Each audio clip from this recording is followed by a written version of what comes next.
ॐ सहना भवतु सहनौ भुनक्तु सह वीर्यं करवावहै तेजस्विनावधीतमस्तु मा विद्विषावहै।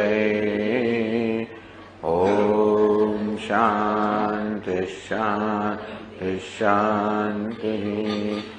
ॐ पूर्णमदः पूर्णमिदं पूर्णात् पूर्णमुदच्यते पूर्णस्य पूर्णमादाय पूर्णमेवावशिष्यते। ॐ शान्ति शान्ति शान्तिः। श्रुतिस्मृतिपुराणानाम् आलयं करुणालयं नमामि भगवत्पादं शङ्करं लोकशङ्करं शङ्करं शङ्कराचार्यं केशवं बादरायणं सूत्रभाष्यकृतौ वन्दे भगवन्तौ पुनः पुनः। ईश्वरो गुरुरात्मेति मूर्तिभेदविभागिने व्योमवद्व्याप्तदेहाय दक्षिणामूर्तये नमः। तो હવે બૃહદારણ્યક ઉપનિષદના પાંચમું બ્રાહ્મણ, બીજા અધ્યાયનું પાંચમું બ્રાહ્મણ મધુ બ્રાહ્મણ, એના માટેની ભૂમિકા રચે છે ગ્રંથકાર 528 શ્લોકથી 113 પાના પર।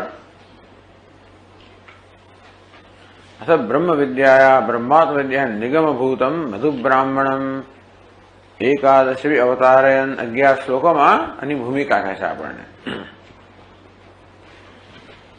એમાં બૃહદારણ્યક મધુ બ્રાહ્મણમાં આ અનુમાન સૂચિત છે।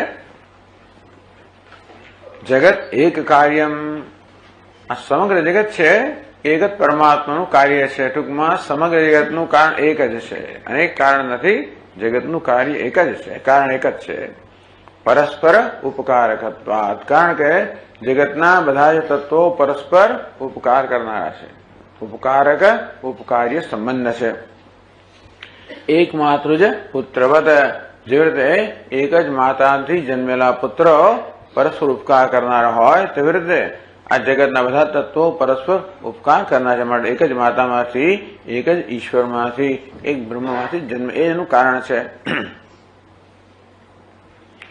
એકસ્મિન યથાકાશે ધૂમ વિદ્યુત ઘના ઘના ભેદમ નાનાવિધમ કુર્યુઃ।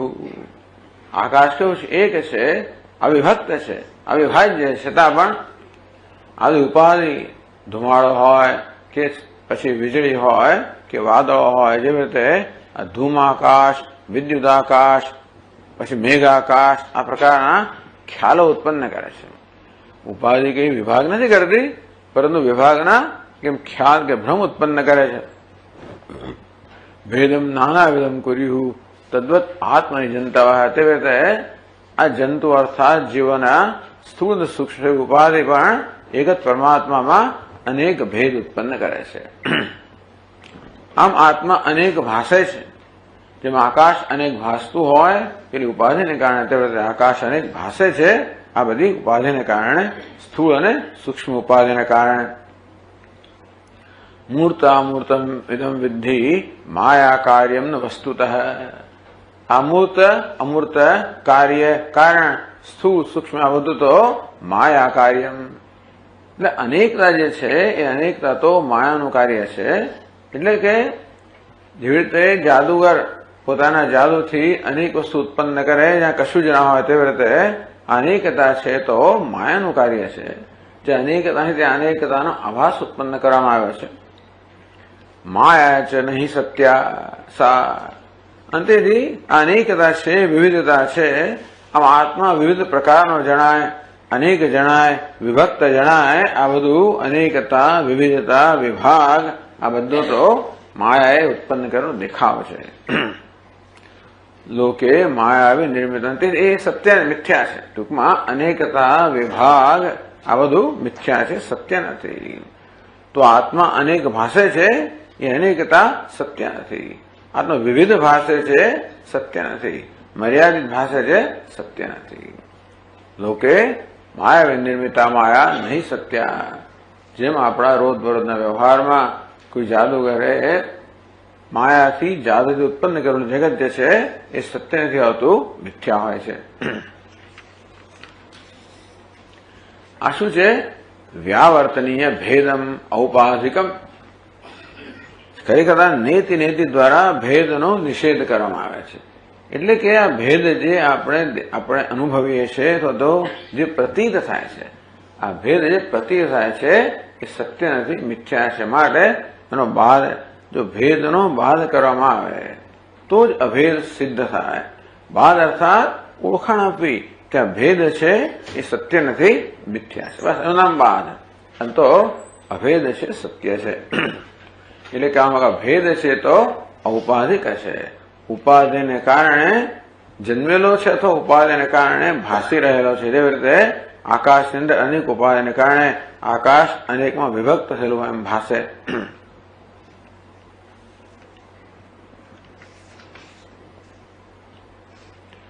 મૂર્તામૂર્તિમ યથાલોકે ઇન્દ્રજાલમ પ્રતીયતે. અત્યંત કુશળતાથી ગ્રંથકાર ઇન્દ્રજાળ શબ્દનો પ્રયોગ કરે છે. એ કેવી રીતે ઇન્દ્રમાંથી આપણને આ મધુ બ્રાહ્મણના વિષયમાં લાવવા માંગે છે. તો અત્યારે જે ચાલી રહ્યું છે વાર્તાલાપ, કોની વચ્ચે ચાલી રહ્યો છે? તદ્દિંગ આથર્ણ ઋષિ અને ઇન્દ્ર વચ્ચે. તો એ દ્વારા આપણને મધુ બ્રાહ્મણના વિષય સાથે જોડવા માંગે છે. એટલે માયાવી કહો કે ઇન્દ્ર, માયા કહો કે ઇન્દ્રજાલ કહો. ઇન્દ્ર એટલે માયાવી, ઇન્દ્રજાળ એટલે આ માયાવીની માયા કેનો જાદુ. મૂર્તામૂર્ત યથાલો કે ઇન્દ્રજાલમ પ્રતીયતે. જેવી રીતે આ માયાવી કે જાદુગરની જાદુને કારણે તમને મૂર્ત અમૂર્ત આ બધું પ્રતીત થાય. માયા માત્ર પ્રતીતિ ઉત્પન્ન કરે, કોઈ વાસ્તવિક સર્જન ના કરે. એટલે માયા બહુ સરસ દ્રષ્ટાંત છે. જાદુગરનો જાદુ છે એ ઘણું બધું આપણને દેખાડે, માત્ર પ્રતીતિ ઉત્પન્ન કરે, કોઈ સાચી વસ્તુ ઉત્પન્ન ના કરી શકે. એને જ કહેવાય મિથ્યા. યદ અસદ ભાસમાનમ તન મિથ્યા. જે છે નહીં પણ ભાષે છે નામ જ મિથ્યા. તો માયા પ્રકારે મિથ્યા સર્જન કરી શકે.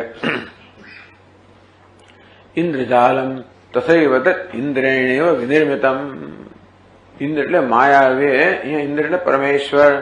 પરમેશ્વરે નિર્માણ કરેલી આ બધી ઇન્દ્રજાળ છે, જેમ પેલો જાદુગર નિર્માણ કરતો હોય. તો ઇન્દ્ર કોને કહેવાય? ઇન્દ્રજાળમાં ઇન્દ્ર શબ્દ છે. ઇન્દ્રજાળમાં ઇન્દ્ર શબ્દ જે છે એનો અર્થ માયાવી થાય કે જાદુગર થાય. પણ જગતને જયારે આપણે ઇન્દ્રજાળ કહીએ, ઇન્દ્રો માયાવી પૂર્વરૂપ ઈયતે. આ ઇન્દ્ર પોતાની માયાને કારણે અનેક રીતે ભાસે છે. પૂર્વરૂપ અનેક રૂપ વાળો ભાસે છે એમ જયારે કહેવામાં આવે, એ ઇન્દ્ર એટલે શું એને આપણને એ શબ્દ સમજાવે છે. ઇન્દ્રોયો દૃષ્ટવાન પૂર્વમ ઇન્દ્રેવ પ્રતીયતે. ઇદમ દૃષ્ટવાન ઇતિ ઇન્દ્ર, ઇદમ દૃષ્ટવાન ઇતિ ઇન્દ્ર. અવર્થ કર્યો. યો દૃષ્ટવાન પૂર્વમ ઇન્દ્રેવ પ્રતીયતે. ટૂંકમાં જે સર્વનો દ્રષ્ટા છે, જે કંઈ છે બધું જ એના દૃશ્યોનો વિષય છે, સર્વનો પ્રકાશક છે, અભાષક છે. એ ચૈતન્ય વાસ્તવિક અર્થમાં ઇન્દ્ર છે. એ દ્રષ્ટા છે, એ જ અધિષ્ઠાન પણ છે. આ દૃશ્ય છે એ દ્રષ્ટા પર આધ્યારોપિત છે. તો દ્રષ્ટા કહો, પ્રકાશક કહો, અભાષક કહો, અધિષ્ઠાન કહો, એ ચૈતન્ય જ વાસ્તવમાં ઇન્દ્ર કહેવાય. કારણ કે સર્વ પ્રકાશિત કરનાર છે. ન ત્વમ શક્ર, એ શક્ર તું ભલે ઇન્દ્ર કહેવાતો પરંતુ વાસ્તવિક અર્થમાં ઇન્દ્ર નથી. એટલે એ અર્થમાં તો ઇન્દ્ર નથી. યતો જાતો મૂર્તામૂર્ત વપુસ્તત. તું તો આ મૂર્ત તો કે આ મૂર્તામૂર્ત જે છે એ તો જન્મેલું છે, એની સાથે તો અહંભાવ ધરાવનાર છે. મળે તું કોઈ એ મુખ્ય અર્થમાં ઇન્દ્ર નથી. તો લોકો મને ઇન્દ્ર કેમ કહે છે? ઇન્દ્રત્વમ ત્વય્યલ્લોકા વદંતી. હે ઇન્દ્ર, તને બધા ઇન્દ્ર કે છે ને? કેમ? તો કે ઇન્દ્ર પરમૈશ્વર્ય, એવો એક ઇન્દ્ર ધાતુ છે, એના પરમૈશ્વર્ય એટલે ટૂંકમાં પરમ ઐશ્વર્ય હોવું. ઇન્દ્ર ધાતુનો અર્થ છે પરમ ઐશ્વર્ય હોવું, પરમ ઐશ્વર્ય ધરાવવું. એ ઇન્દ્ર જે ધાતુ છે એને કંઈક પ્રત્યય, રન પ્રત્યય લગાવવાથી ઇન્દ્ર શબ્દ બન્યો. ઇન્દ્ર એટલે કોણ? જે પરમ ઐશ્વર્ય ધરાવે છે. એટલે મુખ્ય અર્થમાં પરમ ઐશ્વર્ય ધરાવવાનો પરમેશ્વર જ છે. પરંતુ જેવી રીતે આપણે ઈશ્વરને ઈશ્વર કહીએ તેમ એ રાજાઓને પણ ઈશ્વર કહેતા હોઈએ છીએ. કારણ કે સાપેક્ષ અર્થમાં, ટૂંકમાં ગૌણ અર્થની અંદર આ રાજા પણ ઐશ્વર્ય ધરાવનારો છે, કોઈક મર્યાદિત રૂપમાં. તેથી એને પણ આપણે રાજા ઈશ્વર કહીએ. તેવી રીતે આ ઇન્દ્ર પણ મર્યાદિત કે સાપેક્ષ રીતે ઐશ્વર્ય ધરાવનારને કારણે એને ઇન્દ્ર કહેવામાં આવે છે. અસ્મદાદે યતસ્તેસ્તિ ઐશ્વર્યમ મહદત્રહી. અમારા જેવા કરતા ઋષિ કહે છે કે એના પ્રમાણમાં તારામાં મહાન ઐશ્વર્ય છે, એટલા માટે તને ઇન્દ્ર કહેવામાં આવે છે. પરંતુ જે ઇદમ દૃષ્ટવાન એ અર્થમાં તું ઇન્દ્ર ના કહેવાય, કે પરમ ઐશ્વર્યવાન એ અર્થમાં ઇન્દ્ર ના કહેવાય. હવે 593 શ્લોકથી ચર્ચા આગળ ચલાવે છે. 114 પાના પર કહે છે ટીકાકાર, વિવેક દૃષ્ટ્યા તો બ્રહ્માત્મવિદ ઈશ્વર એવ ઇન્દ્ર. તો જેમ પરમાત્મા ઇન્દ્ર છે તેવી રીતે જોવા જઈએ તો બ્રહ્માત્મવિદ, જે બ્રહ્મને આત્મરૂપે જાણે છે, જ્ઞાની પુરુષ ઇન્દ્ર કહેવાય. કેવી રીતે? ઈશ્વર એવ ઇન્દ્ર, એ પણ ઈશ્વર છે, એ પણ ઇન્દ્ર છે, કારણ કે એ પણ ઈશ્વર્ય ધરાવનાર છે. કાર્યોપાધિગતમ ઉત્કર્ષાધિગમ તો અભિમાન માત્રમ. તો ઈશ્વર જ એવ ઇન્દ્ર, ટૂંકમાં ઈશ્વર છે એ જ મુખ્ય અર્થમાં ઇન્દ્ર છે. તો બ્રહ્માત્મવિદ કહો અથવા તો જ્ઞાન સ્વરૂપ જે ઈશ્વર એ જ મુખ્ય અર્થમાં ઇન્દ્ર છે. કાર્યોપાધિગતમ ઉત્કર્ષાધિગમ તો અભિમાન માત્રમ. આ ઇન્દ્ર જે કહેવાય છે એનો ઐશ્વર્ય ધરાવનાર છે. એ ઐશ્વર્ય શેને કારણે છે? એની ઉપાધિને કારણે છે. ઇન્દ્ર અમુક પ્રકારની ઉપાધિ ધરાવે છે, માટે એનું ઐશ્વર્ય છે. કેવું છે? કાર્યોપાધિગતમ ઐશ્વર્યમ. ઇન્દ્રનું ઐશ્વર્ય તો એની ઉપાધિને કારણે છે. જેમ ધનને કારણે માણસ ધનવાન કહેવાય, પ્રતિષ્ઠાને કારણે પ્રતિષ્ઠાવાન કહેવાય, સત્તાને કારણે સત્તાવાન કહેવાય. તો પ્રતિષ્ઠિત છે, સત્તાશાળી છે, ધનવાન છે, આ બધું ઐશ્વર્ય કોને કારણે છે? ઉપાધિને કારણે છે. કારણ કે એ વસ્તુ જતી રહેતો હોય, ધનવાન રહેતો નથી, પ્રતિષ્ઠાવાન રહેતો નથી, કે સત્તાશાળી રહેતો નથી. એટલે કે આ સ્વરૂપભૂત નથી. આ સ્વરૂપભૂત વસ્તુ કોને કહેવાય? જે ક્યારે લઈ ના લેવાય. એટલે તમે ગમે તે કરો તો પણ અગ્નિની ઉષ્ણતા તો રહેવાની જ હશે, એનું સ્વરૂપભૂત હશે. પણ ધનવાનનું ધન જતું રહે તો ધનવાન રહેતો નથી. એનો થઈ થયો કે ધનવાન પણ ઐશ્વર્ય છે, ઉપાધિની ઉત્કૃષ્ટતાને કારણે છે. તદ અભિમાન માત્રમ. આમ પોતાને ઉત્કૃષ્ટ માનવો, પોતાને ઐશ્વર્યવાળો માનવો, પોતાને મહાન માનવો, જે મહાનતા ઉપાધિને કારણે છે, એ તો માત્ર અભિમાન જ છે. ઉપાધિમાં અહંભાવ કરવાને કારણે માણસ પોતાના વિશે વહેમ ધરાવતો હોય, અભિમાન માત્ર. ટૂંકમાં ઇન્દ્રનું ઐશ્વર્ય છે તો અભિમાન માત્ર છે, એ કોઈ વાસ્તવિક ઐશ્વર્ય નથી.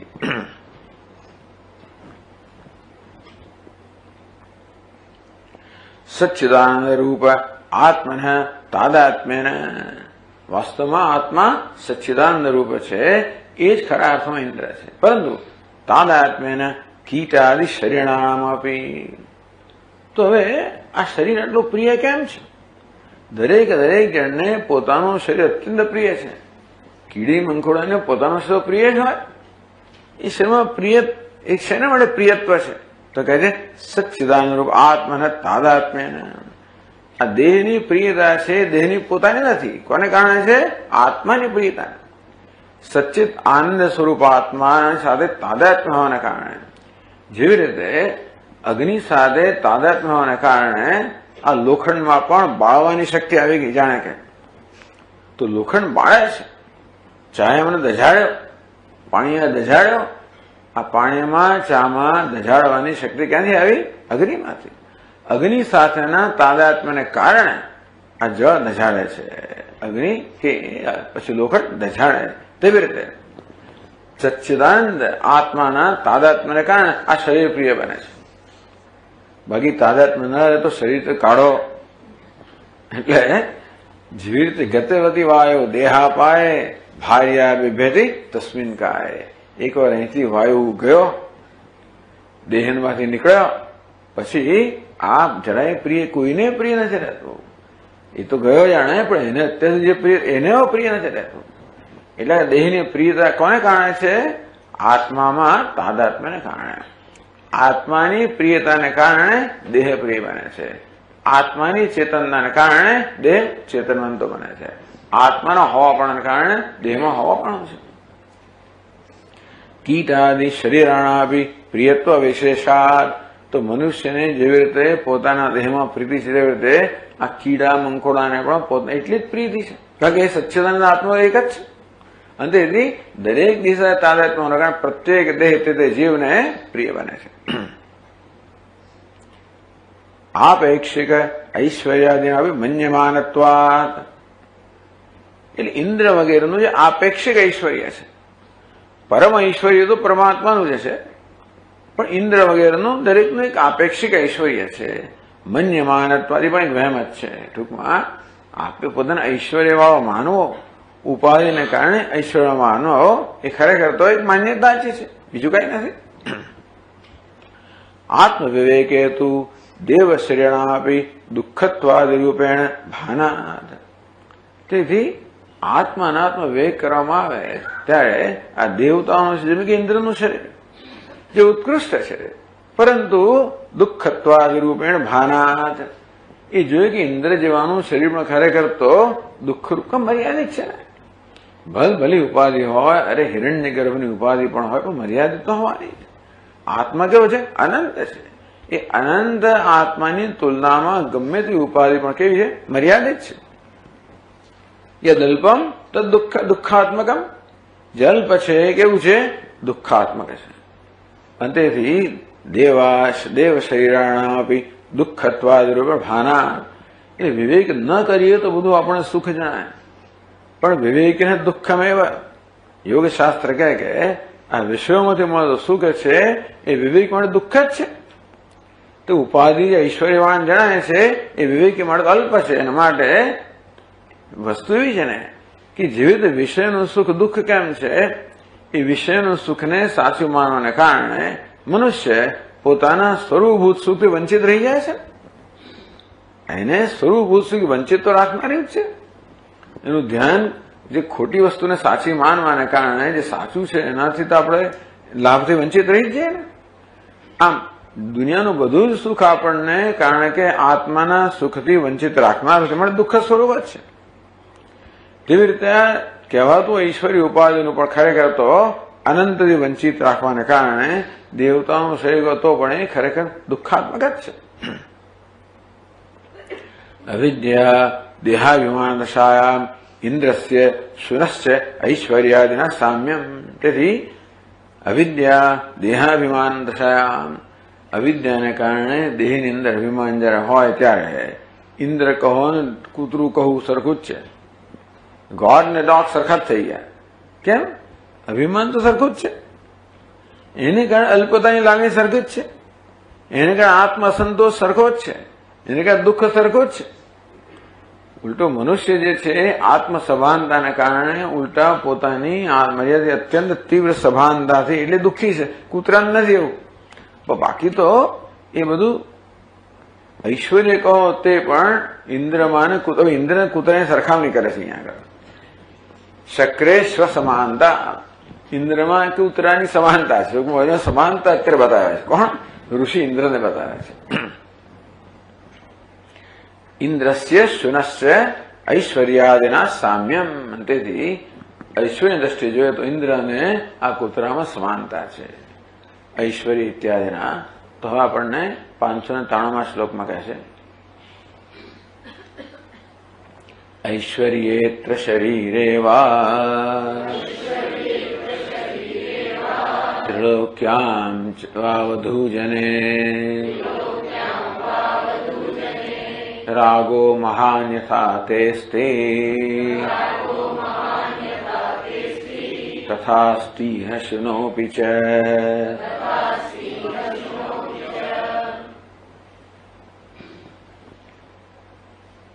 તે મહાન રાગ અસ્તિ. હે ઇન્દ્ર, તેરે મહાન રાગ છે. શેમાં? ઐશ્વર્ય. તારા ઈશ્વરમાં મહાન રાગ છે. હું ત્રિલોકીનો નાથ છું. શરીર એવા આ ઇન્દ્ર ઉપાધિમાં પણ તને મહાન રાગ છે. ત્રિલોક્યામ વા, ત્રિલોકીનો પતિ છું માટે આ ત્રણ લોકમાં તને રાગ છે કે આ મારા છે. This is my territory. એનો પાછું એવું છે, અહીંયા ટેરિટોરિયલ રહે છે. દુનિયામાં ટેરિટોરિયલ, આપણે એમ કે કૂતરામાં જ ટેરિટરી એવું નથી હોતું, બધામાં ટેરિટોરિયલ રહે છે. મારી ટેરિટરી છે, કોઈ પ્રવેશ નહીં કરવાનો. તો ઇન્દ્રને પણ હું ત્રિલોક મારી ટેરિટરી છે. ત્રિલોક્યામ વા વધુ જને, અને સ્વર્ગની અપ્સરાઓ બધી હોય છે ને એ વધુ જન, એની અંદર પણ ઇન્દ્રને અત્યંત રાગ હોય, કારણ કે એ બધા એના સુખના સાધન છે. ટૂંકમાં એનું ઐશ્વર્ય છે, ઐશ્વરનો ખ્યાલ છે, એને આનંદ આવે છે કે કંઈક છું. આ દેહ છે એને આનંદ આપનારો છે, બધું પેલી અપ્સરાઓ આનંદ આપનારી છે. આ ત્રિલોક આમ જુએ ને, માણસ જયારે પોતાની સંપત્તિ તરફ જુએ ત્યારે એક આમ લાગે હા હા હા. તેમ ઇન્દ્ર પણ આમ ત્રિલોક પોતે જુએ તો એમ લાગે એટલે બધું આનંદ આપે, એટલા એને રાગ છે. રાગ શેને માટે હોય? જે વસ્તુ સુખનું સાધન હોય એના માટે. તો ઇન્દ્ર કેવી રીતે આ બધામાં રાગ છે ને, એટલે શેની પ્રત્યે રાગ છે? મહત્વ રાગ છે બસ. તથા અસ્થિ શુનોપી, તેમ કૂતરાને રાગ છે. બીજું શું? કૂતરાને દેહ મળે રાગ હોય, કૂતરાની પણ ટેરિટરી હોય છે. જો ઇન્દ્રની હોય ને કૂતરાની પણ, દરેક કૂતરાની એક જાતની ટેરિટરી હોય. એટલે તો આ કૂતરા બહુ ટેરિટોરિયલ હોય છે. પોતાની ટેરિટરીમાં પોતાની મર્યાદામાં હદમાં કોઈ ના હોવું જોઈએ. બધે ગમે તેમ ભસી ભસીને બહાર કાઢે, ટૂંકમાં ભેગા થઈને બહાર કાઢીને જ છોડે. તો એ રીતે કૂતરાને પણ એનું એક ઐશ્વર્ય છે, એનું પણ એક રાજ્ય છે. ત્રિલોક છે ને એનો પણ એક લોક છે, એનું ઐશ્વર્ય છે, એનું પણ શરીર છે, એનું કૂતરી વગેરે. ટૂંકમાં તને જે બધો રાગ છે એવો જ રાગ આ કૂતરામાં ફેર નથી. તને એમ કે આ મારું ત્રિલોક છે, કૂતરાનું મારું ત્રિલોક છે, એટલે ફેર શું પડે? તને કે મારો મહાન છે, પેલો કે મારું આ મહાન શરીર છે. એટલે કહે છે અહીંયા ટીકાકાર, હે શક્ર, યથા તવ ઐશ્વર્ય ત્રિલોકી પ્રભુત્વે તથા દેવજા શરીરે ભોગ્યાયામ ત્રિલોક્યામ ચ સ્વર્ગ વધુ જને. તો ઈશ્વર એટલે ત્રણેય લોકનું પ્રભુત્વ છે. તે દેવરાજ શરીર, એનું શરીર છે. અને પેલા ત્રિલોક કેમ એને પ્રિય છે? પેલી વધુજનો કેમ ભોગ્ય છે? એટલા માટે આનંદનું સાધન છે. આ ત્રણ લોક એના આનંદનું સાધન છે, અને આ વધુજનો માટે એ પ્રિય છે. રમણીયત્વ બુદ્ધ્યા તવ રાગ આસક્તિ હસ્તે. આ રમણીય છે, આનંદ આપનાર છે, સુંદર છે, પ્રકાર તને જેમ રાગ છે. તથા શુનોપી ઐશ્વર્યાદુ રાગ અસ્તિ. એટલે કૂતરાને પણ આ જ વસ્તુ મળે રાગ છે. એને ઐશ્વર્ય માટે, શરીર માટે, એના રાજ્ય માટે, એની વધુઓ માટે એવો જ રાગ છે. ફેર શું છે? આ વસ્તુ છે ને બહુ આપણને નમ્ર બનાવનારી છે. વિચાર આપણે આવો કરીએ ને કોઈ દિવસ, આપણે વહેમમાં ને વહેમમાં રહીએ. વહેમમાં રહેવાનું કારણ એક જ છે કે વહેમથી આપણને લાગે આપણે છે. જરૂરી છે માણસ વિચારે. આ માણસ વિચારો એવો તો શું કહેવાય, દુઃખી છે કે એના જરૂર છે બધી, કે હું કંઈક છું. આવી રીતે આઈડેન્ટિટીની જરૂર છે, હું કંઈક છું, જરૂર છે. ચાલો, પણ હવે એવું છે ને કે આખી જિંદગી સુધી એવું કર કરવાનો શું અર્થ છે? પેલા કોશડાની જેમ તમે આસપાસ હવે તો બાંધ્યા જ કરો અને છેવટે એની અંદર ફસાવો. નાનું હોય તો ઠીક છે, ચાલો હવે એને મોટો કરીએ આપણે. પછી ક્યારેક તો આપણા મેચ્યોરિટી આવી જાય ને, ક્યારેક તો આપણામાં પરિપક્વતા આવી જોઈએ, જેથી આ બધી વસ્તુઓમાંથી આપણે સંતોષ લેવાનું બંધ કરીએ તો કંઈક મોટી વસ્તુએ સંતોષ મળે, બાકી ના મળે ને. પરંતુ એટલે અભિમાન હોવું, આ બધા આ રાગ, આ બધી વસ્તુઓ તો સમાન જ છે. એટલે કૂતરા કહો કે કીડા મંકોડા કહો, અને માણસમાં કોઈ ફેર નથી. માણસ અજ્ઞાની મનુષ્ય જે આવી રીતે અનાત્મામાંથી કંઈક સંતોષ મેળવતો હોય, અનાત્માને કારણે એને અભિમાન જન્મતો હોય, ઘમંડ જન્મતો હોય, અથવા આત્મગૌરવ જન્મતું હોય, કે વિષય ભોગ જન્મતો હોય તો એ દ્રષ્ટિએ જોવા જઈએ તો કોઈ મહાપુરુષ મહાન મનુષ્ય હોય એ કે પછી આ કીડા મકોડા કોઈ ફેર નથી. એટલે અહીંયા આગળ જાણી જોઈને ગુરુજી ઇન્દ્રને કૂતરા સાથે સરખાવે છે કે તરમ એનો કોઈ ફેર નથી. એટલે ઇન્દ્ર હોવાને કારણે તરમ અભિમાન હોય ને તું એ અભિમાનને કારણે વહેમ ધરાવતો નહીં. એ વહેમનો એક આનંદ છે, બીજું કઈ નથી. આનંદ છે ને વહેમનો આનંદ છે કે હું કંઈક છું, બસ આ વહેમ છે પણ એ જરૂરી છે. પણ વહેમ હોવાને કારણે ક્યારે જતો રહે કહેવાય નહીં પાછું. પણ ટૂંકમાં માણસ વહેમનો આનંદ લેતો હોય છે તો બધા વહેમનો આનંદ લે છે. અને તેથી પછી મોટો નાનો એવું કે હોતું જ નથી. તું વહેમનો આનંદ લે, પેલો વહેમનો આનંદ લે છે, ફેર શું રહ્યો? પણ ઇન્દ્ર કે તમે મને કૂતરા સાથે સરખાવો છો ન છે શું આસક્તિ યોગ્યમ ઐશ્વર્યિકમ નાસ્તિ વાચ્ય. તમારો તો ઐશ્વર્ય છે, આ ત્રણેય લોકનો રાજા છું, કૂતરા પાસે શું છે? એમાં શું ઐશ્વર્ય છે? એ કોનો રાજા છે? અને તેથી મારી નાની સરખામણી કેમ થઈ શકે? હું તો ઐશ્વર્યવાન છું, કૂતરામાં શું ઐશ્વર્ય છે? ન વાચ્યમ આના કહેશો ભાઈ કેમ? આપેક્ષિક સત્વાદ. ઐશ્વર્ય તો પોતાની દ્રષ્ટિ જ છે ને. આપેક્ષિક ઐશ્વર્ય છે સત્વાદ. તારામાં ઐશ્વર્ય કૂતરામાં ઐશ્વર્ય છે. અને તું તારી જાતના ઐશ્વર્યને કૂતરો માને છે. છેવડે તો વહેમ જ છે તારો ને એનો, પણ વહેમમાં સરખા છે તો એટલા માટે શુનોપી પછીના શ્લોકમાં કહે છે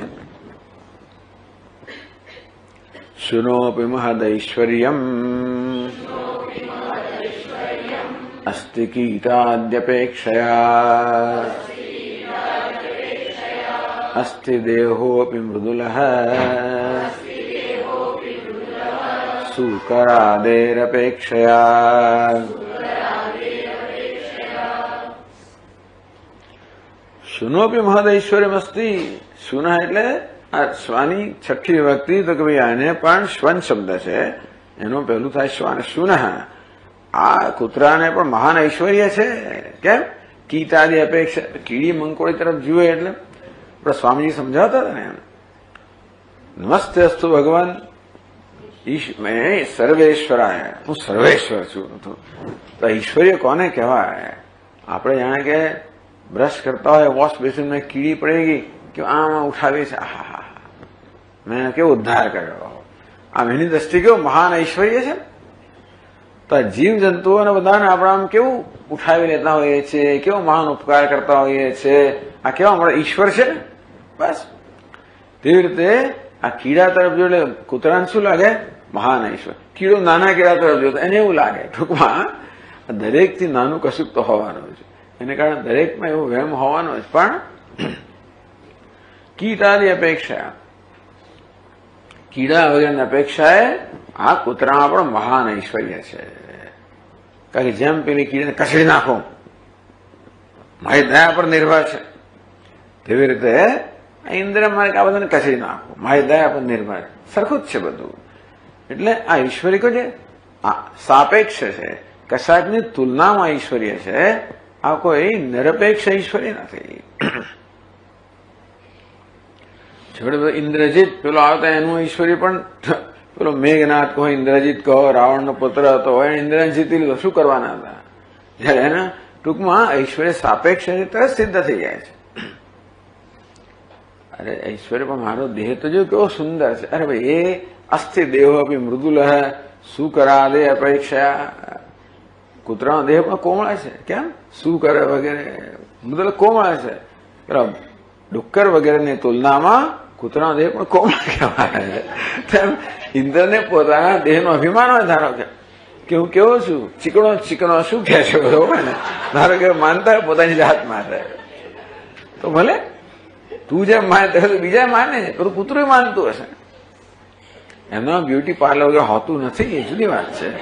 એટલે એમને કોઈ તેલ લગાડી આપતું હોય ને એવું કરતું હોય નહીં હોય, પણ છતાં એનો દેહ પણ કોમળ છે પેલે તુલનામાં, બીજા પ્રાણીની તુલનામાં, જેમ કે ડુક્કરની તુલનામાં. ટૂંકમાં ઉપાધિ સાથેના તાદાત્મ્યમાંથી જન્મનારા બધા એમ કહેવાય છે સાપેક્ષ. એટલે દેવતાઓને પણ પોતાની ઉપાધિમાં વહેમથી જે પ્રકારના ખ્યાલ જન્મે એવા જ ખ્યાલ બધાને જન્મતા હોય છે. એટલે એવા વહેમ તો લાંબા ટકવાના નથી અને એ તો માત્ર આપણે ભ્રમમાં રાખનાર છે અને આપણને આપણા મુખ્ય ઐશ્વર્યથી વંચિત રાખનાર છે. આ જ માયા આટલું કામ કરીને તો છેટી ઉભી જ રહે છે, એ કંઈ કરતી નથી. પણ એક વાર એને લગાડી દીધો, ઉપાધિમાં અહમભાવ લગાડી દો, બાકીનું કામ એ અહમભાવ જ કરવા, તાદાત્મ્ય જ કરવાનું છે. તો ચાલો એક ઐશ્વર્યની વાત કરી. કયું ઐશ્વર્ય શરીર એવા ત્રિલોક્યમ વ્યા વધુ જને. ઐશ્વર્યની વાત કરી કૂતરામાં છે, શરીરનું થોડી કોમળતા કૂતરામાં છે. પછી આગળ છે વધુ નામ યાદૃશી પ્રીતિ તવ શક્રેહ વિદ્યતે શુનો પિતાદૃશી પ્રીતિ શુનીનામ વિદ્યતે ભુવિ.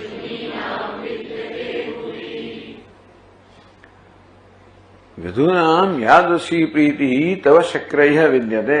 હે શક્ર, વિધુનામ યાદૃશી પ્રીતિ તવ વિદ્યતે. અપ્સરાઓમાં જે પ્રકારની પ્રીતિ તને છે તો ઇહ પાછું તવ ઇહ શરીરે યાદૃશી. હા, વિધુનામ પ્રીતિ. પણ ઇન્દ્રને એવું થાય કે આ બધી અપ્સરાઓ તો મને ચાહે છે, અપ્સરાઓ તો મને પ્રેમ કરનારી છે, મારા પર વારી જનારી છે. તો વધુ નામ યાદૃશી તવ ઇહ પ્રીતિ. તવ ઇહ શરીરે યાદૃશી વધુ નામ પ્રીતિ. આ તારા દેહમાં અપ્સરાઓ વગેરેને જે પ્રકારની પ્રીતિ છે, સુનોપી તાદૃશી પ્રીતિ સુની નામ. તેવી રીતે આ સુની એટલે કૂતરી જે છે એને કૂતરા વડે એવી જ પ્રીતિ છે જેવી અપ્સરાઓ તારે માટે છે. તારા શરીર માટે એને પ્રીતિ જેવી આ લોકોને કૂતરાના શરીર માટે પ્રીતિ છે. તથા ચ કમનીય શરીરતા આપી સમાયતી ભાવ. અપ્સરાનો તારા દેહ કમનીય લાગતો હોય, કૂતરાનો દેહ કમનીય લાગતો હોય, અંતેથી પ્રીતિ સરખી જ છે.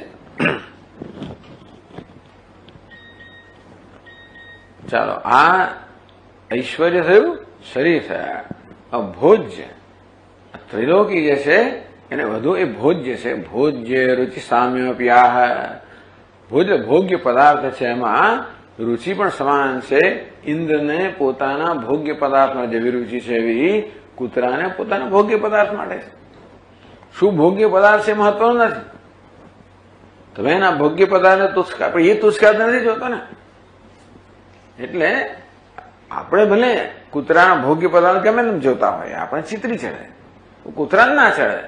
તો આપણને આપણા ભોગ્ય પદાર્થ માટે જેવી પ્રીતિ એવી એને ભોગ્ય પદાર્થ માટે છે. જેટલા ઉત્સાહથી તમે તૂટી પડો એવો ઉત્સાહ પેલો તૂટી પડે. તો એટલે ટૂંકમાં પ્રીતિ ઉત્સાહી જ છે, એ દ્રષ્ટિ બતાવે છે. એટલે આ બહુ જુગુપ્સા ઉત્પન્ન કરનારી વસ્તુ છતાંય પણ અહીં ગ્રંથકાર પ્રયત્ન કરીને એટલે ટૂંકમાં આપણું ધ્યાન દોરવા માટે કરે છે કે કેવી રીતે માણસ અનેક પ્રકારના વહેમથી પીડાઈને કેવો બિચારો ભ્રમમાં રહેતો હોય છે. એનું બધું બરોબર ચાલે છે, બધું બરોબર છે.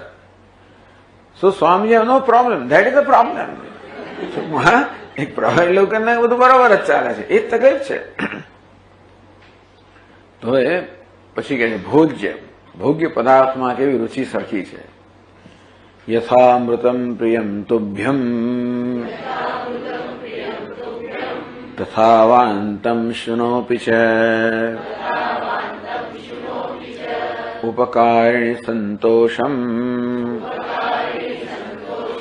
યથા શક્ર પ્રયાસ્યરમ એવં સ્વામિની સંતોષમ સ્વાપિ ગચ્છતિ નિત્યશઃ.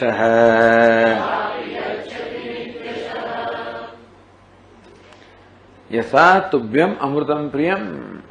તેને અમૃત પ્રિય તે રીતે આ કૂતરાને વાંતમ ઉલટી કરેલું, કૂતરાને એવું ચાટી જાય, ટૂંકમાં એને પ્રિય છે. ઉપકારેણ સંતોષમ. તો આત્મત્વ અભિમત शरीरानुकूले राग साम्यमाह। आत्म तो अभिमत शरीर अनुकूल है। આ શરીરને આત્મા કહેવામાં આવે છે ને, શરીરમાં અહમ ભાવને કારણે શરીરને જ આત્મા માનવામાં આવે છે, એટલે રાગ દ્વેષ જન્મે. કેમ? આ શરીર જે આત્મા છે, આમ આત્માને અનુકૂળ હોય એમાં પ્રીતિ હોય, આત્માને પ્રતિકૂળમાં દ્વેષ હોય. તો શરીરને આત્મા માનવામાં આવે એટલે શરીરને અનુકૂળ હોય મળે પ્રીતિ અને શરીર પ્રતિ મળે દ્વેષ. રાગ દ્વેષ ટૂંકમાં ઉપાધિમાં અહમ ભાવમાંથી રાગ દ્વેષ જન્મે છે. એ પણ સરખા જ છે. ઉપકારણે સંતોષમ યથા શક્ર પ્રયાસી અરમ પ્રયાસ્યરમ. એક પ્રયાસી અરમ પ્રયાસી પ્રાપ્નોશી અરમ ભૃશમ. હે ઇન્દ્ર, જેવી રીતે તારા દેહને ઉપકાર કરનારી વસ્તુ માટે તને તો કેવો સંતોષ, ઉપકારણે સંતોષમ, તારા પર ઉપકાર કરનાર છે એના વિશે તને કેવો સંતોષ છે. આપણે સંતોષ ક્યારે હોય? તો તને આનંદ ક્યારે હોય, રાગ ક્યારે હોય? બધો ઉપકાર કરનાર.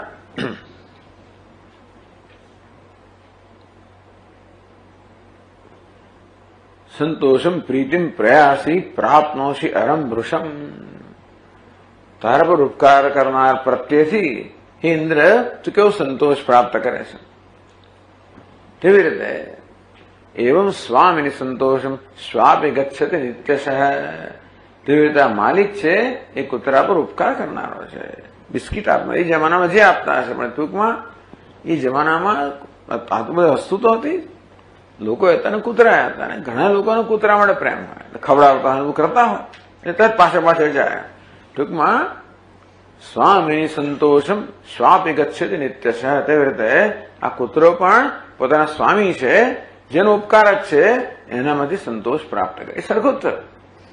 એટલે સંતોષ તને થાય ને પેલા ને થાય છે. તારા સંતોષનું કારણ બીજું હોય. તને મોટો રાજા કે દેવતા ઉપકાર કરનારો હોય ને પ્રત્યે સંતોષ હોય, અને પેલા એનો માલિક ઉપકાર કરવાનો સંતોષ હોય. પરંતુ ઉપકારક પ્રત્યેથી સંતોષ પ્રાપ્ત થવો એ સમાન છે. રાગ કોને કહેવાય? જેને આપણે ઉપકારક માનીએ, એને કારણે સંતોષનું સાધન બને, સમાન છે. તેમ દ્વેષ પણ અપકારક માટે હોય. પ્રતિકૂલે દ્વેષોપી સમહૈર્યાહ.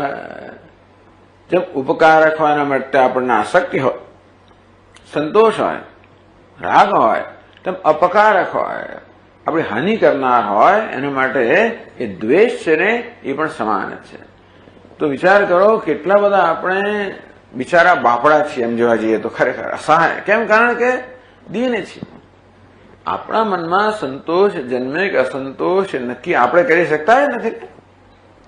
કોઈ ઉપકારક આવે એટલે તરત જ આપણા મનમાં આમ હર્ષ કે સંતોષનું પ્રત્યાઘાત જન્મે છે. અપકારક આવે એટલે તરત જ મનની અંદર આ દ્વેષ કે અસંતોષ જન્મે છે.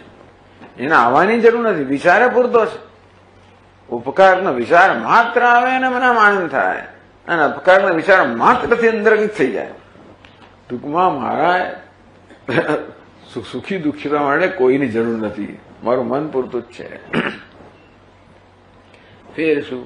ઇન્દ્રને ઉપકારક આવતા એવું જ થાય, અપકારક આવતા એને દ્વેષ જન્મે. એટલે એનો થાય કે ઇન્દ્ર એવો જ પરતંત્ર છે રાગ દ્વેષને કારણે. તો બીજા બધા પ્રાણીઓ વાત છે ને, ફેર શું છે? એટલે કહે છે આમાં અપકારણે કોપમ ત્વમ યાસી શક્ર યથા તથા સ્વાપી યાતિ મુખમ કૃત્વા વિવૃતમ દંતદર્શકઃ.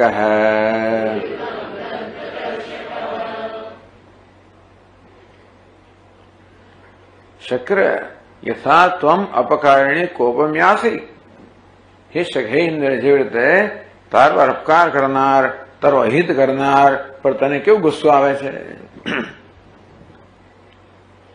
એટલે પ્રતિકૂળ અનુકૂળમાંથી તને સંતોષ મળે છે, પ્રતિકૂળ પ્રત્યે તને પણ કોપ થાય છે, દ્વેષ થાય છે. તેવી રીતે કૂતરાને થાય છે. એટલે તો અનુમાન, કૂતરાનું હોય તો અનુમાનનો વિષય આપણા માટે. પણ કૂતરામાં આ બધું છે, અનુમાન કેવી રીતે કરીએ? એના વર્તન પરથી. ટૂંકમાં એનો માલિક આવે ને કુદાકુદ કરતો ખબર કે ના આનંદ થયો છે, અને કૂતરો ભસવા માંડે અને તો ખબર પડે કે આ માણસને કઈ ગમતું નથી. તેવી રીતે એટલે કોઈક દાડો કોઈ આ કૂતરા કેવા છે, પેલી ગાડી પાસે કેવા દોડતા હોય, બિચારું કોઈક ગાડી કચરી નાખ્યું હોય એવી જ ગાડી જે દોડે એને બિચારા એને ગુસ્સો છે કે આને કઈ કર્યું છે મને. એવી રીતે કૂતરાઓ યાદ રાખે. એટલે તમે કઈક પથ્થર માર્યો હોય તો પછી ગલીમાંથી જાઓ ને તો પાછળ પડે તમારી, એટલે છેક સુધી ગલી બંધ જ થઈ જવા મળે. એ કૂતરું પાછળ પડે એટલે કૂતરો પછી એમાંથી જવાનું બંધ થઈ જાય. એ કૂતરામાં એવું જ હોય, ઇન્દ્ર પાછળ પડે અને કૂતરું પાછળ પડે છે નથી બહુ. એટલે કૂતરું પોતાનો દ્વેષ દેખાડે. ખબર કેવી રીતે પડે કે એને નથી ગમે, દ્વેષ ચડે કેવી રીતે ખબર? એ કહે છે સ્વાપિયાપી મુખમ વિવૃતમ કૃત્વા, એ મોં પહોળું કરે, દંત દર્શકામ દાંત દેખાડે, એ બધી ખબર પડે કે આ કૂતરાનો રોષ પ્રગટ થાય છે. યતો મુખમ વિવૃતમ વિકાસમ વિકૃતમ કૃત્વા દંત દર્શક હેતી સંબંધ, દંત દર્શક બને ના રીતે એ કૂતરો પણ આવો છે. કૂતરો પણ દ્વેષ દેખાડે છે અપકારક પ્રત્યે.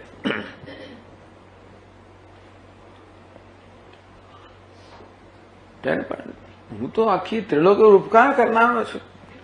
ઉપકારકત્વેન અહમ ઉત્કૃષ્ટ હેત અભિમાનો ત્વયા ન કાર્ય. ઇન્દ્રને કદાચ એમ કે તમે શું કૂતરો કરો છો? આખા ત્રણેય લોકો પર ઉપકાર કરનારો હું છું. હું ઉપકારક છું. હું કોણ છું? ઉપકારક છું. આ કૂતરો શું ઉપકાર કરે છે? હું તો દુનિયા પર ઉપકાર કરનારો છું. આ કૂતરા શું ઉપકાર કરે છે? તમે મને કૂતરા સાથે સરખાવો છો. એટલે કહેશે કે ભાઈ ઉપકાર કરતો હોવાને કારણે હું ઉત્કૃષ્ટ છું એવું વહેમ પણ ના રાખો. કેમ? કે બધા ઉપકાર કરનારા છે. આ રીતે મધુ બ્રાહ્મણના વિષય પણ લઈ આવ્યા. ઇન્દ્રમાંથી કે શક્રમાંથી કેવી રીતે મધુ બ્રાહ્મણ છે ઉપકારક ઉપકાર્ય એ વિષય જે છે એના પ્રત્યે ગ્રંથકાર ધીમે રહીને આપણે લઈ આવ્યા. 11 શ્લોકોની અંદર આ પ્રકારની ભૂમિકા રચીને આપણને મધુ બ્રાહ્મણમાં લઈ આવ્યા. પહેલા કઈ ઉપકારમ, પછીના શ્લોકમાં કહે છે ઉપકારમહં કુર્વે ત્રિલોક્યાઃ પ્રતિપાલનાદ સર્વસ્ય શ્વાન ચ તથા મામં સ્થા ઇત્થમન્વપી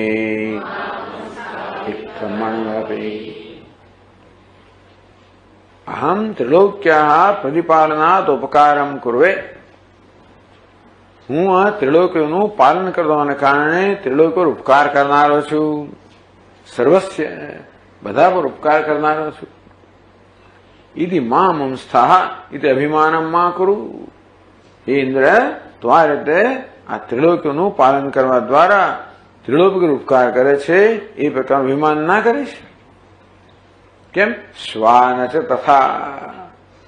તો કૂતરું છે ને એ પણ ઉપકાર કરનારું છે. દુનિયામાં કૂતરું ઉપકાર કરે છે. તું ઉપકાર કરે છે, કૂતરું ઉપકાર, એટલે ઉપકારક પણ સરખું છે. તું ઉપકારક હોય માને તારી જાતને બીજા બધા કરતા જુદો માનતો હોય તો એવું નથી. બધા ઉપકાર કરનારા છે. ઉપકાર કરનારા ઉપકારકત્વ, ઉપકાર કરનારો હોવું એમાં પણ તારામાં કૂતરામાં ફેર નથી. આ રીતે ઉપકારક ઉપકાર્ય હવે બતાવે છે આપણને. તો હવે આપણે મધુ બ્રાહ્મણના જે કંડિકા છે એનો પાઠ કરી શકીએ.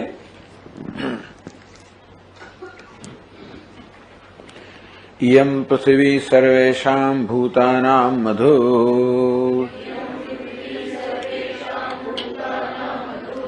અસ્ય પૃથિવ્યે સર્વાણિ ભૂતાનિ મધુ યશ્ચાયં અસ્યાં પૃથિવ્યાં તેજોમયઃ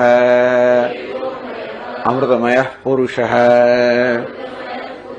યશ્ચાયં અધ્યાત્મં શારીરઃ તેજોમયો મૃતમયઃ પુરુષઃ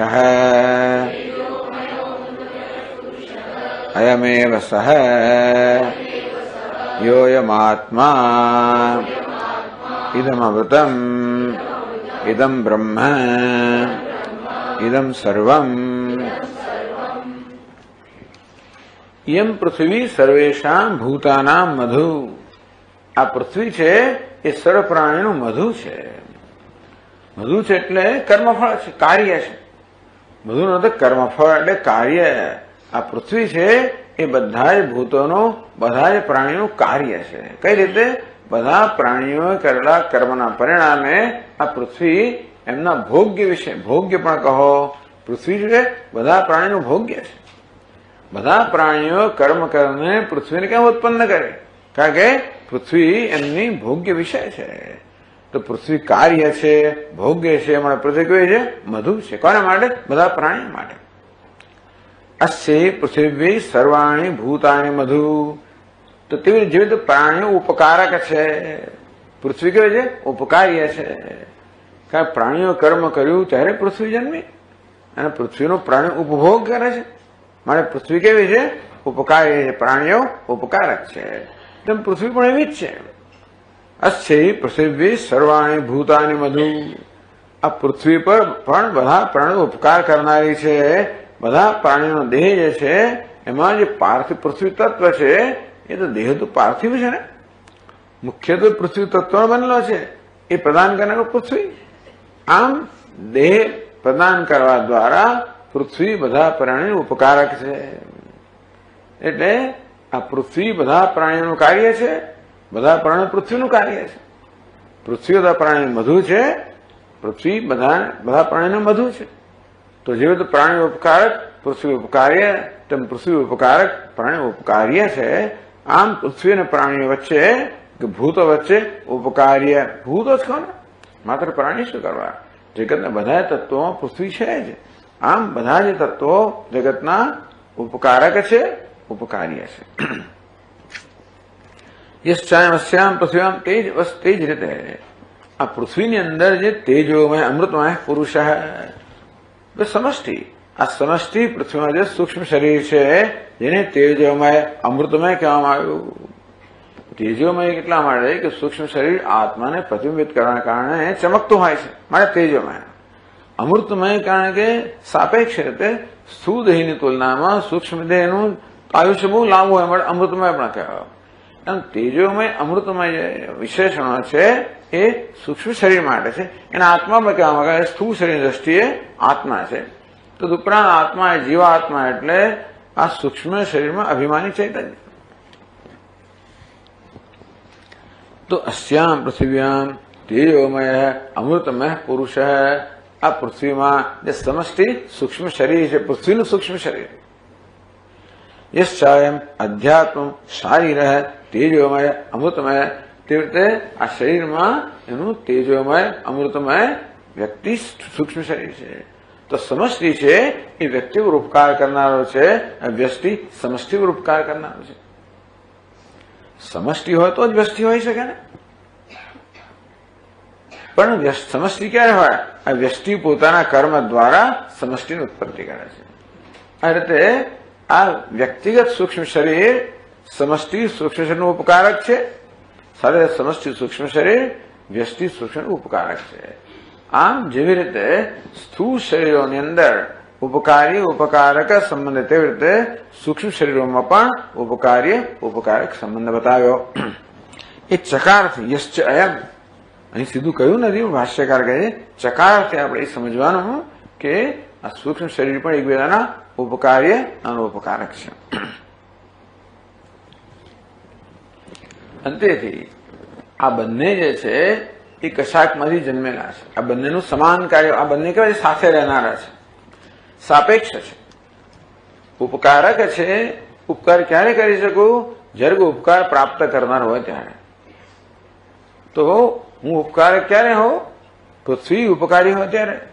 પૃથ્વી ઉપકારક ક્યારે હોય? હું ઉપકારી હોઉં ત્યારે. આમ ઉપકારક પણ હું કોને કારણે છે? ઉપકાર્યપણાને. ઉપકાર્યપણું કોને કારણે છે? ઉપકારકપણ. આ બંને કેવા છે? સાપેક્ષ છે, પરસ્પર આધારિત છે, સમાન સત્તા ધરાવવા, હંમેશા સાથે હોવા છે. ઉપકારીના ખ્યાલમાં ઉપકારક સિવાય એનો ખ્યાલ આવી જ જાય. અંતેથી બંને વાસ્તવમાં એક જ કાર્ય છે, એક જ કારણમાંથી જન્મેલા છે.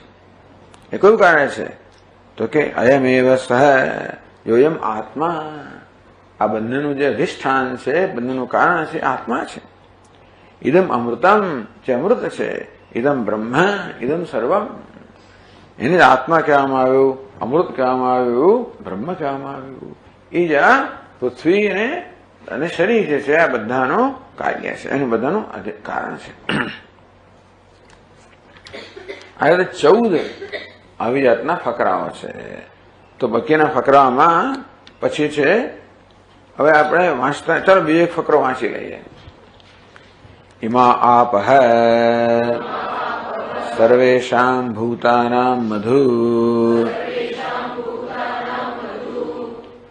આસામ અપામ સર્વાણિ ભૂતાનિ મધુ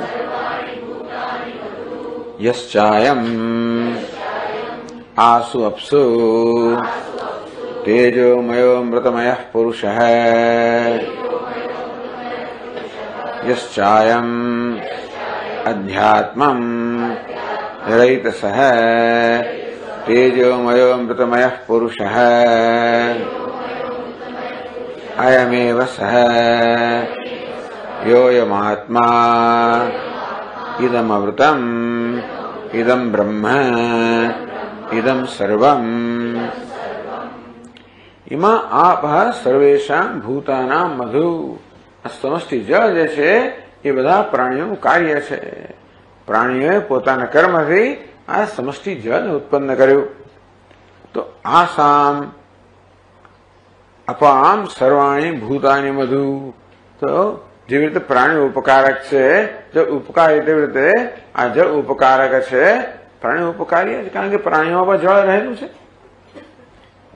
અને મુખ્યત્વે જળમાં અહીંયા આગળ રેતસ, એ રેતસનો અહીંયા આગળ નિર્દેશ કર્યો કે આ મનુષ્યમાં જે રેતસ છે એ કોણે પ્રદાન કર્યું છે? સમષ્ટિ જળ. એ ઉપકારક છે, ઉપકાર્ય છે. કર્મ હું ઉપકારક છું, એ ઉપકાર્ય છે. એ રીતે સૂક્ષ્મ શરીર સમજવાનું. આ જળ છે ને એનું આપણને દેખાય છે સ્થૂળ શરીર છે, અને એમાં રહેલું સૂક્ષ્મ, કારણ કે એને એ જળને પણ ચેતનતા કોણ પ્રદાન કરે છે? સૂક્ષ્મ શરીર. ટૂંકમાં આ સ્થૂળ શરીર ચેતનતા ક્યાંથી પ્રાપ્ત કરે? સૂક્ષ્મ શરીરમાંથી. એ ક્યાંથી ચેતનતા પ્રાપ્ત કરે? આત્મામાંથી. તો જળનું પણ આ કાર્ય છે વહેવું વગેરે, કે એનો પણ સ્વાદ હો, આ કોણ પ્રદાન કરે છે? સૂક્ષ્મ શરીર. પણ એને કોણ પ્રદાન કરે છે? આત્મા. એટલે માની લઈએ કે વ્યષ્ટિ જળની અંદર એક સૂક્ષ્મ શરીર છે અને સમષ્ટિ જળમાં એનું સૂક્ષ્મ શરીર. આમ પ્રત્યેક વસ્તુનું સ્થૂળ શરીર અને સૂક્ષ્મ. આપણામાં કેટલા સૂક્ષ્મ શરીર થયા? આપણા પૃથ્વી અંશનું સૂક્ષ્મ શરીર, જળ અંશનું સૂક્ષ્મ શરીર, અગ્નિ, વાયુ, આકાશ બધાનું સ્થૂળ શરીર અને સૂક્ષ્મ શરીર. તેમ સમષ્ટિમાં પણ. અને જેવી રીતે આ સ્થૂળ શરીર છે જળના, એ પરસ્પર ઉપકારી ઉપકારક છે, તેવી રીતે સમષ્ટિ વ્યષ્ટિ જે સૂક્ષ્મ શરીર છે જળનો, એમાં પણ ઉપકારી ઉપકારક સંબંધ છે. એમ અગ્નિ, પછી અગ્નિ કહ્યું. અયમ વાયુ, વાયુ કહ્યું. એમ આદિત્ય હૈ, આદિત્ય કહ્યો. અયમ દિશ હૈ, દિશાઓ. અયમ ચંદ્ર હૈ. અયમ વિદ્યુત, વીજળી. અયમ સ્તનયિતનુઃ, તો કે આ વાદળનો ગડગડાટ એમ કહો, અથવા તો મેઘ. એમ આકાશ હૈ, આકાશ. અયમ ધર્મ હૈ, આ ધર્મ. એ ધર્મને પણ સ્થૂળ શરીર સૂક્ષ્મ માન સમજવાનો પાછા. દરેકનું સ્થૂળ શરીર અને સૂક્ષ્મ શરીર, સમષ્ટિ અને વ્યષ્ટિ અને સ્થૂળ શરીર અને સૂક્ષ્મ શરીર, એ સમજી લેવાના આપણે.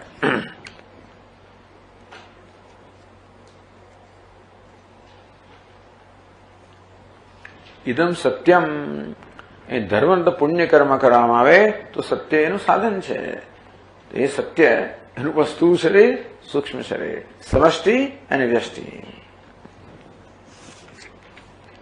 ઇદમ માનુષમ સર્વેષામ, ઇદમ માનુષમ, આ મનુષ્ય જાતિ, એ પણ સમષ્ટિ વ્યષ્ટિ, સ્થૂળ અને સૂક્ષ્મ.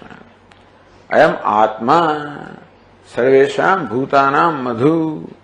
આત્મા, તો કે અહીંયા આત્માનો અર્થ તો કરવામાં આવ્યો સમષ્ટિ, વિરાટ.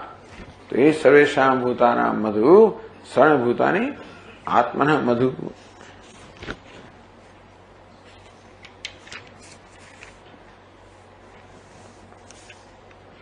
એટલે આત્માનો તો સર્વાત્મા એવો કરવામાં આવ્યો, સમષ્ટિ આત્મા અને વ્યષ્ટિ આત્મા એમ કરીને 14 પર્યાયો કહેવામાં આવ્યા. આટલી બધી વાર કેમ ક્યાં ક્યાં કરે છે?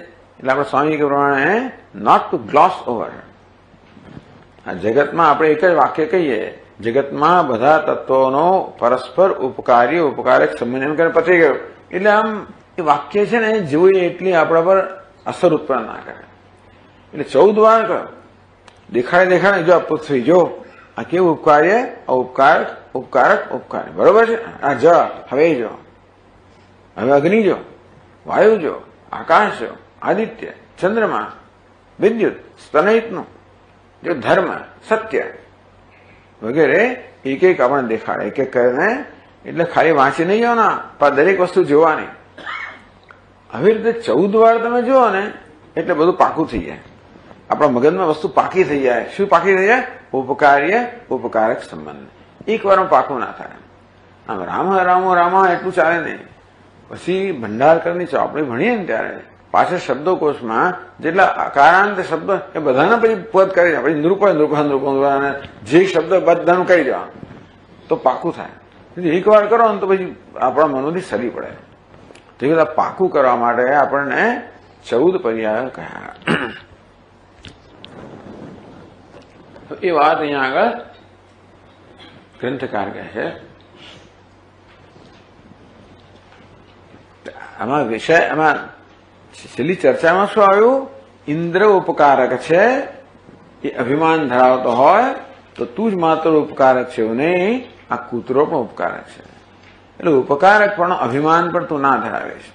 ટૂંકમાં આ પ્રકારના વિચાર દ્વારા ઇન્દ્રને, તેથી ઇન્દ્રને જયારે તો બધાને માટે બધા પ્રકારના અભિમાનમાંથી મુક્ત થવા માટે તો આપણા મનમાં નમ્રતા હોય તો જ આપણે જગતની વાસ્તવિકતા જોઈ શકીએ.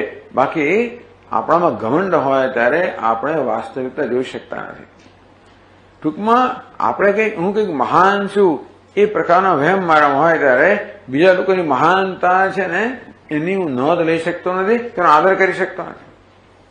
બધે મહાનતા છે, બધે ઐશ્વર્ય છે, બધે વિભૂતિ છે, બધે આ બધું છે. અને તેથી એની માત્રામાં ભલે ફેર હોય પણ બધું છે જ. યદ્યત વિભૂતિ મત સત્વમ ન તદસ્તિ વિનાય સ્યાત મયા ભૂતમ ચરાચરમ. ભગવાન કે ચરાચર આ જગતમાં કંઈ પણ નથી જે મારી હાજરી વગર હોય. હું સર્વત્ર વિદ્યમાન છું. એટલે જેવી કઈ વસ્તુઓ મારામાં છે ભલે એની નોંધ લેવાય કે મારા બુદ્ધિ છે, શક્તિ છે, જ્ઞાન છે, ફલાણું છે, ઢીકણું, પણ અભિમાન ના થાય કે અભિમાન, કારણ કે આ બધે જ છે. એનો અર્થ તો કે બધાનું પ્રદાન કરવા એક જ છે. આ બધે જયારે હોય એનો કે એક તત્વ છે, સમાન ભાવ બધે રહેલું છે અને બધી જગ્યાએ આ ઈશ્વરીય છે, આ બધું પ્રદાન કરનારું છે. અને તેથી એ કોઈ વ્યક્તિગત સંપત્તિ નથી. આ રીતે આપણે અભિમાન મુક્ત કરવા માટે આ એક બહુ સુંદર આખી પ્રક્રિયા બતાવી. તત્ર હેતુ તૈયાર. હવે છેલ્લે એવું વિધાન કરવામાં આવ્યું કે હે શક્ર, એકલો તું જેવું નથી કે ઉપકાર કરનારો હોય. આ કૂતરું શું બધી વસ્તુ ઉપકાર કરનારી છે એવું શા પછી કહો છો? હેતુ તૈયાર એ જે વાક્ય કહેવામાં આવ્યું કે શક્ર તું એકલો ઉપકાર કરનાર છે એમ નથી, એ કયા આધાર પર કહે છે? તો કે મધુ બ્રાહ્મણના આધાર પર કહેવામાં આવ્યું. તત્ર હેતુ તૈયાર મધુ બ્રાહ્મણ છે ચતુર્દશ કંડિકા પર્યંતસ્ય અર્થમ સંક્ષેપેણ. આ 14 કંડિકા આપણે વાંચીએ ને એ દ્વારા ઉપનિષદ જે કહેવા માંગે છે એ સમગ્ર અર્થ સંક્ષેપમાં આપણને ગ્રંથકાર કહી રહ્યા છે. પછી વિસ્તારથી કહે છે, પહેલા સંક્ષેપમાં કહી રહ્યા છે. પૃથ્વી આપહેતી ષડભી. આ 6 શ્લોકોની અંદર ઉપનિષદની 14 કંડિકામાં જે કહેવામાં આવ્યું એ સંક્ષેપમાં કહી રહ્યા છે. પૃથિવ્યાપસ્તથા વન્નિ વાયુ સૂર્યસ્તથા દિશઃ ચંદ્રો વિદ્યુત તથા મેઘઃ નભ नभो धर्मस्तथैव च सत्यवाक्यं मनुष्यादि जातिः पौरुषमेव च देहद्वयं मनोबुद्धिः प्राणादिकमिदं तथा उपकारं करोत्यस्य सर्वस्य सर्वदा स्वापि सर्वस्य भूम्यादेः उपकारं करोति हि।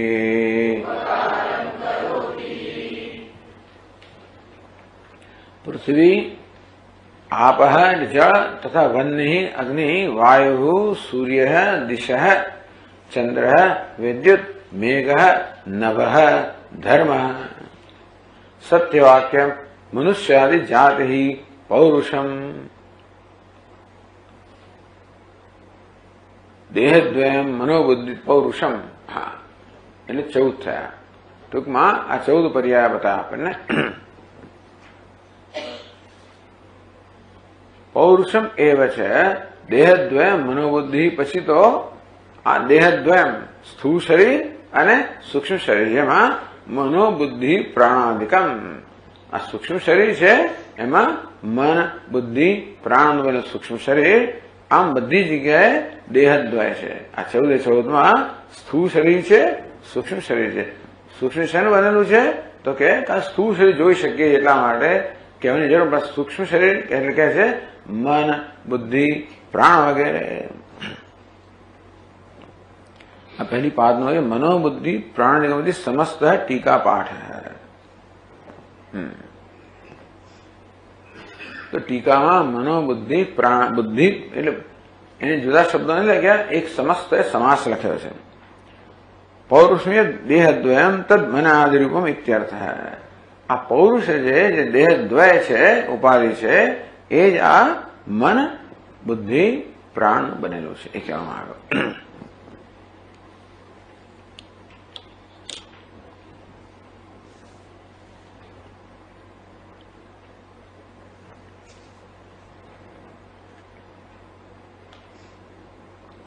उपकारम करोति अस्य सर्वः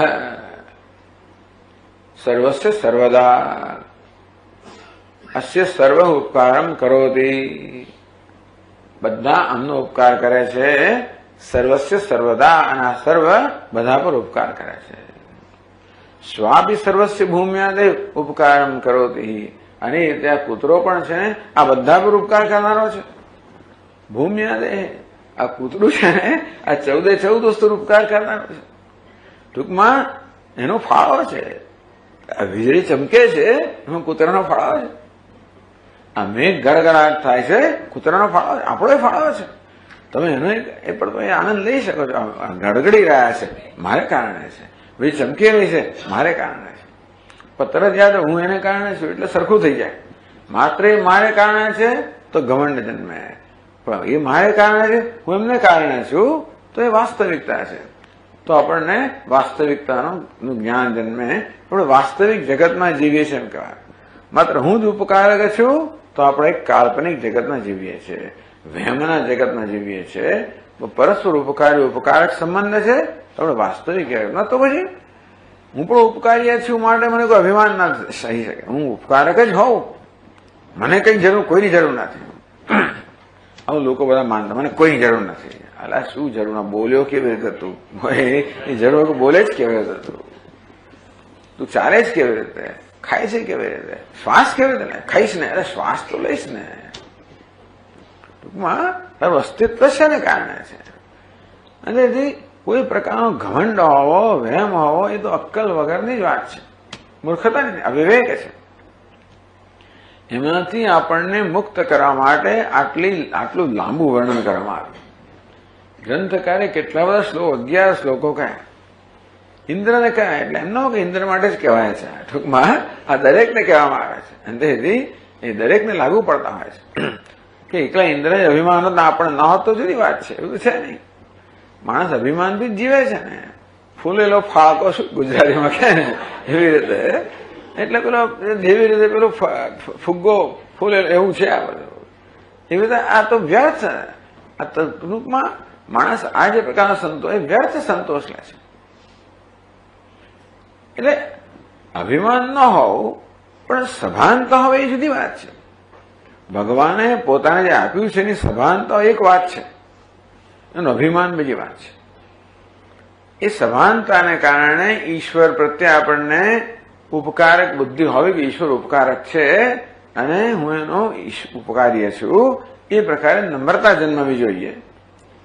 સાથે સાથે બીજાની તુલનામાં અભિમાન જન્મે તો આપણે કહીએ છીએ મારી પાસે પણ બીજા મારું નથી, આપેલું છે, તેમ બીજા પાસે એમનું છે ને આપેલું છે, એમનું નથી.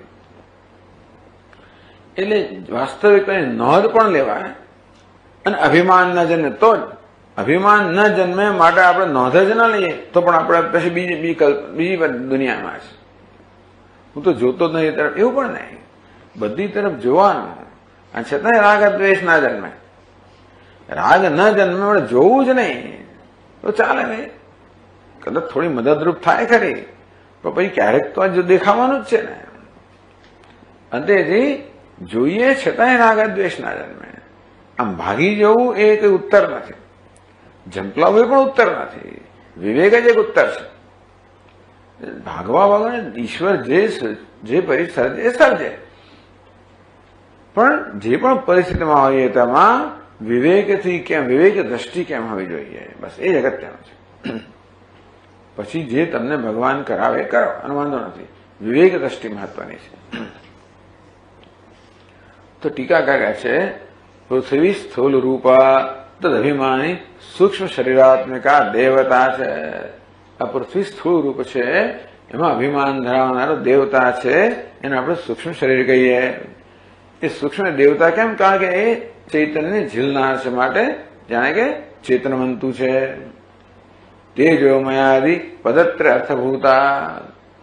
તેજોમય અમૃતમય, શું કહ્યું ને? અમૃતમય, તેજોમય અમૃતમય પુરુષ. પદત્ર અર્થભૂતા કેમ કહેવાય? પુરુષ. ચાલો, તેજોમય અમૃતમય પુરુષ, આ ત્રણ શબ્દોથી કહેવામાં આવ્યું એ સૂક્ષ્મ શરીર માટે કહેવામાં આવ્યું. પ્રથમ કંડિકાયા મુક્તા. આ પ્રથમ કંડિકામાં પૃથ્વીના સંદર્ભમાં આ કહેવામાં આવ્યું. તથા આપહ જલાની તદભિમાની સૂક્ષ્માત્મિકા દેવતા છે. તેવી રીતે આપ એટલે જળ, એનું અભિમાન જે છે એ દેવતા, એનું પણ સૂક્ષ્મ શરીર. દ્વિતીય કંડિકા મુક્તા એ બીજી કંડિકામાં કહેવામાં આવ્યું. એમ અગ્રેપી કંડિકા ક્રમ બોધ્ય, એ કે બાકીની એક્સરસાઇઝ તમે કરજો મનોયત્ન, પણ તેવી રીતે આ પ્રત્યેકને એક એક કંડિકા સાથે જોડો તમે. તો કેવું હોય તો વનની, વાયુ, સૂર્ય, દિશા, ચંદ્ર વગેરે એ ક્રમ જે છે એ પ્રત્યેક કંડિકામાં સ્થૂળ શરીર છે, સૂક્ષ્મ શરીર છે. એ તેજોમય અમૃતમય પુરુષ. પછી જ્યાં આપણને આ ક્રમમાં જ્યાં થોડીક સમજની જરૂર છે ત્યાં ખુલાસાની જરૂર, ત્યાં ખુલાસો આપે છે. મેઘ. એ મેઘ શબ્દનો પ્રયોગ થયો. શ્રુતૌ સ્તનયિતનું પદેન ઉક્ત. સ્તનયિતનું એટલે મેઘનો ગડગડાટ પણ થાય, પણ ચાલો અહીં મેઘ શબ્દથી એ સ્તનયિતનું છે એ સમજવાનું. અહીંયા નભ છે, ત્યાં આકાશ છે. અહીંયા હવે ધર્મ એટલે શું? ત્યાં ધર્મ છે નહીં, પણ ધર્મ યાગ આદિ અદૃષ્ટ રૂપ શુભ ફલાત્મક કાર્ય દ્વારા પ્રત્યક્ષ ઇવ ઇતિ. ધર્મ યાગાદિજન્ય અદૃષ્ટ રૂપ. આપણે યજ્ઞ યાગાદિ કરીએ એને કારણે અદૃષ્ટ પુણ્ય જન્મે, અને અહીંયા ધર્મ, એ માટે ધર્મ શબ્દનો પ્રયોગ કર્યો. હવે શ્રુતિમાં જે ધર્મ શબ્દ કયો એની આપણે સમજ આપે છે કે શ્રુતિમાં જે ધર્મ શબ્દ છે અહીં પણ ધર્મ શબ્દ છે. શું અર્થ કરવાનો? યાગ આદિજન્ય અદૃષ્ટ રૂપ. યાગ વગેરે કરવાને કારણે અદૃષ્ટ પુણ્ય જન્મ્યો કે શુભ ફલાત્મક કાર્ય દ્વારા. હવે ધર્મ તમે કે દેખાય વસ્તુ છે, ધર્મ દેખાય તો કે છે શુભ ફલાત્મક કાર્ય દ્વારા. જ્યારે જ્યારે શુભ ફળ આપનારું કાર્ય કરીએ એને આપણે પુણ્ય કાર્ય કહીએ, ધર્મ કહીએ. ધર્મ એટલે પુણ્ય કાર્ય, જે કરવાથી આપણને પુણ્ય પ્રાપ્ત અને શુભ ફળ પ્રાપ્ત થાય. તો જગતની અંદર પણ લોકો શુભ ફળ આપનારું જે કાર્ય કરે એને ધર્મ કહેવાય. એ તો ધર્મ પ્રત્યક્ષ છે. કાર્યના રૂપમાં, શુભ કાર્યના રૂપમાં ધર્મ પ્રત્યક્ષ છે. પ્રત્યક્ષ એવા ધર્મ દેખાતો નહીં પણ જાણે કે એને પ્રત્યક્ષ કહેવાય. એમનું સ્થૂળ શરીર, સૂક્ષ્મ શરીર. સત્ય વાક્યમ, સત્યમ યથાર્થ વાક્યાદ રૂપ અનુષ્ઠીયમાનો ધર્મ. આ સત્ય શું છે? અનુષ્ઠાન જેનું કરવાનું સાધન છે. ધર્મ એટલે પુણ્ય અને સત્ય વાક્ય એટલે એ પુણ્ય પ્રાપ્ત કરવાનું સાધન. સત્ય વાક્યમ, સત્યમ યથાર્થ વાક્યાદ રૂપ અનુષ્ઠ્યમાનો ધર્મ અનયો ધર્મ સત્ય અપી. આ સત્યનું કે સ્થૂળ શરીર દેખાય નહીં પણ પ્રત્યેકમ સ્થૂલમ સૂક્ષ્મ છે મૂર્તિદ્વયમ. એવું કલ્પના કરવાની કે આ સત્ય જે છે એનું કોઈ સ્થૂળ શરીર છે, સૂક્ષ્મ શરીર છે. જેમ ધર્મ પુણ્યનું સ્થૂળ શરીર હોય, સૂક્ષ્મ શરીર હોય. આકાશ મૂર્તિવત, જેમ આકાશ એ પ્રત્યક્ષ નથી પણ એનું સ્થૂળ શરીર છે, સૂક્ષ્મ શરીર છે. તદીય સ્થૂળ મૂર્તિ હતી ન દૃશ્યતે. જેમ આકાશની સ્થૂળ શરીર નથી દેખાતું તેમાં ધર્મનો કે સત્ય ન દેખાય પણ છે એવી કલ્પના કરવી. એટલે બોધ્યમ. એવં મનુષ્યત્વાદી જાતિ છે. આ મનુષ્ય જાતિ, મનુષ્ય વગેરે વગેરે દરેકની જાતિ છે ને. મનુષ્ય કહો, પ્રાણી કહો વગેરે, પશુ પક્ષીઓ કહો, એ જાતિ પણ સ્થૂળ શરીર ને સૂક્ષ્મ શરીર એવું માનવાનું. મનુષ્ય જાતિ છે દ્વિરૂપા. આ જાતિનું પણ સ્થૂળ શરીર છે. જાતિ આપણે દેખાય કે મનુષ્ય જોઈએ જાતિ દેખાય નહીં પણ મનુષ્યમાંથી મનુષ્ય જાતિનો બોધ મળે આપણને. એ રીતે પ્રત્યક્ષ જાણે કે થાય. એનું પ્રત્યક્ષ સ્થૂળ રૂપ અને સૂક્ષ્મ રૂપ. તથા ચતુર્દશ્યામ કંડિકાયામ આત્મપદેન ઉક્તમ. 14મી કંડિકામાં આત્મા શબ્દ છે. એનો વડે કે પૌરુષમ, તો પરિપૂર્ણ છે એકસ્ય પુરુષ સંબંધી. તે આત્મા કહેવામાં આવે ને પૌરુષ અહીં કહેવામાં આવ્યું. પૌરુષ કોને? પુરુષ સંબંધી પૌરુષમ. પુરુષ એટલે જે પૂર્ણ છે, જે પરિપૂર્ણ પરમાત્મા છે એને સંબંધી છે ને પૌરુષ કહેવામાં આવ્યું. તો પુરુષ સંબંધી એટલે મનોબુદ્ધિ પ્રાણ પ્રભૃતિ રૂપમ દેહદ્વયમ. તો આ બે દેહદ્વય છે, સ્થૂળ અને સૂક્ષ્મ દેહ. વૈરાજમ હિરણ્ય ગર્ભમ છે સમષ્ટિ. સમષ્ટિ સ્થૂળ દેહ છે એ વિરાટ, સમષ્ટિ સૂક્ષ્મ દેહ છે એ હિરણ્ય ગર્ભ. દ્વિતીય આત્મપદેનો ઉક્ત ચિદાભાસસ્ય બોધ્યમ. અને બીજા આત્મા શબ્દથી ચિદાભાસ સમજવાનો. ચાલો ભાઈ શ્યામતા વખતે કરશું. ઓમ પૂર્ણમદ પૂર્ણમિદમ પૂર્ણાત પૂર્ણમુદચ્યતે પૂર્ણમેવાવશિષ્યતે. ઓમ શાંતિ શાંતિ શાંતિ. શંકરં શંકરાચાર્યં કેશવં બાદરાયણં સૂત્રભાષ્યકૃતૌ વંદે ભગવन्तौ પુનઃ પુનઃ. ઈશ્વરો ગુરુરાત્મેતિ મૂર્તિભેદવિભાગિને વ્યોમવદ્વ્યાપ્તદેહાય દક્ષિણામૂર્તયે નમઃ. ઓમ શાંતિ શાંતિ શાંતિ. હરિ ઓમ. શ્રી ગુરુભ્યો નમઃ. હરિ ઓમ.